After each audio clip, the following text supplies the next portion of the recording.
modal manusia. Yang kedua modal fisik. Modal fisik niku termasuk gedung yang ada di TKK. Kita memiliki berapa ruang, apa saja nanti kita gali bersama. Terus yang ketiga ada modal sosial. Sosial niku kerjasama misalnya dengan komite, terus lingkungan sekitar sekolah, ada misalkan dengan puskesmas ataupun instansi terkait lainnya. Terus yang ketiga ada modal politik. Modal politik diantaranya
masyarakat, dinas terkait, serta pemerintah daerah yang ada di lingkungan sekolah. Sedangkan yang termasuk faktor abiotik itu untuk yang pertama keuangan, terus ada sarana prasarana dan juga lingkungan alam. Nah, semua itu merupakan modal atau aset yang dimiliki oleh sekolah. Dan di sini dari aset tersebut dikelompokkan menjadi 7 modal utama. Untuk yang pertama, yang merupakan modal yang pertama itu adalah modal manusia. Modal manusia itu yang ada di lingkungan sekolah, seperti tadi ada guru, ada kepala sekolah dan kepala pengawas dan juga tenaga kependidikan.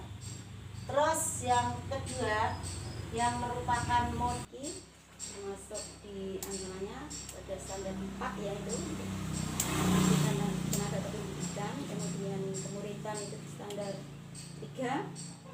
Nah, oleh karena itu untuk di Sarpras mungkin bisa masuknya yang untuk sarana bermain. Ya, sarana bermain itu bisa kita dapatkan baik itu yang pabrik, kemudian bahan alam, kemudian bahan sarana barang-barang dari barang bekas seperti itu. Nah, nanti dilirik semua itu kan kita akan bisa merintis, bisa menggabung-gabungkan ya, mana yang masuk barang pabrik misalnya. Kalau yang di dalam tentukan standar nasional pendidikan, di sana ada sarana yang 5.1.1 itu kan ada ketersediaan sarana bermain yang merupakan modal utama ya untuk pendidikan di taman kanak-kanak atau PAUD itu adalah sarana utama, adalah sarana untuk bermain. Di sana dicantumkan ketersediaan data dokumen daftar inventaris yang dipilah dalam balok, ya kan? Balok itu balok yang pabrik balok apa yang diketahui, yang dimiliki di sini, yang dari pabrik. Dari pabrik balok itu balok PDK, balok PDK, balok geometri gitu lah. Kalau yang dari alam bisa di inventaris, apa itu bisa dicari apa untuk aset sebagai sarana bermain. Ada potong-potongan kayu, sisa-sisa bangunan dari masyarakat, mungkin wali murid ada yang memiliki, lah itu bisa diberdayakan untuk menambah aset yang ada di sekolahan. Kemudian yang dari barang bekas, botol bolon, ya ada botol bolon, ada kaleng, ada peralon bekas, kemudian dus-dus snack bekas itu kan bermacam-macam bentuk, kemudian dus-dus tempat roti, kaleng-kaleng roti itu kan berbagai macam bentuk yang bisa digunakan untuk sarana belajar dan menstimulasi perkembangan anak. Kemudian bahan yang digunakan untuk alat pengembangan seni dan budaya, misalnya apa yang sudah dimiliki untuk seni dan budaya, seni misalnya, selain maket-maket yang bisa diinventaris untuk sebagai aset, angklung, terus ada rebana termasuk. Ya, seni itu yang itu barang pabrik ya, yang sudah baku. Kalau yang belum baku, itu ada perkusi dari kaleng. Perkusi dari kaleng jadi kita memanfaatkan barang-barang bekas. Kemudian yang dari alam,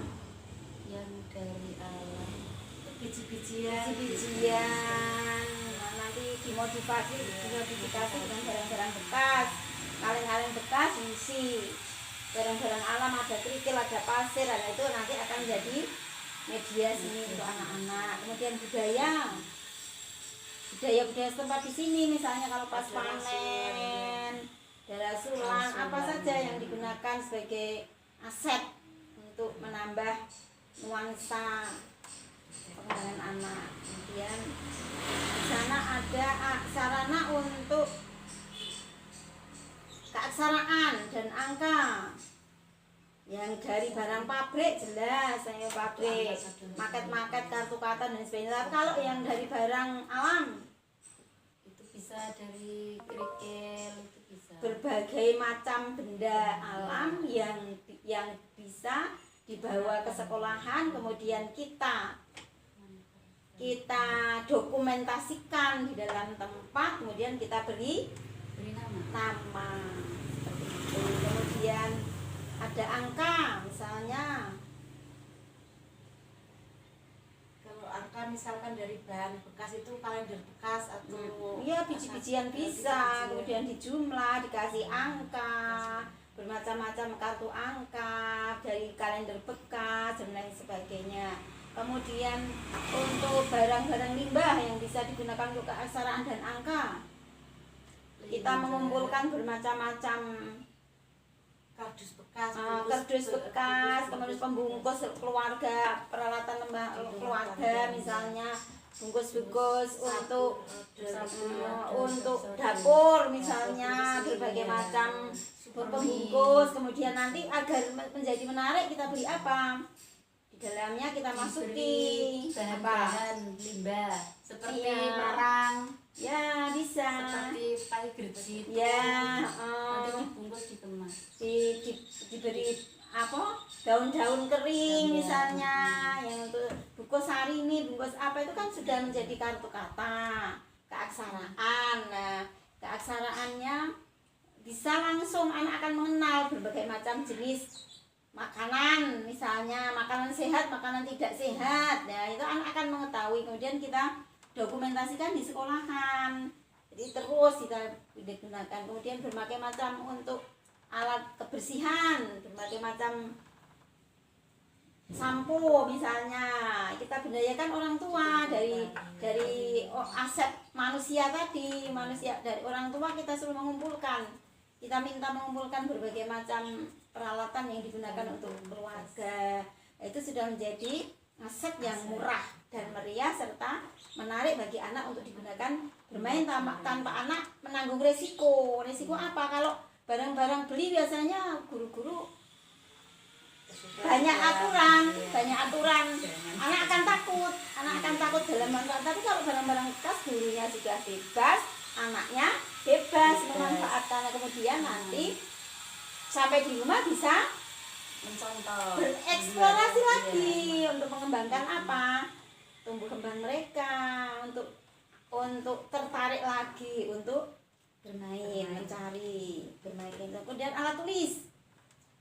alat tulis dari kunyit, Nah, dari alat tulis yang pabrik. yang pabrikan, spidol. Ya, di situ di sekolahan disiapkan, diasetkan di barang-barang pabrik, barang-barang alam. Yang dari kunyit, terus dari apa daun jati, Ya, berbagai macam daun, berbagai macam bunga, berbagai macam uli-ulian yang bisa digunakan untuk sarana melukis. Kemudian yang dari barang bekas, limbah yang digunakan untuk alat lukis, misalnya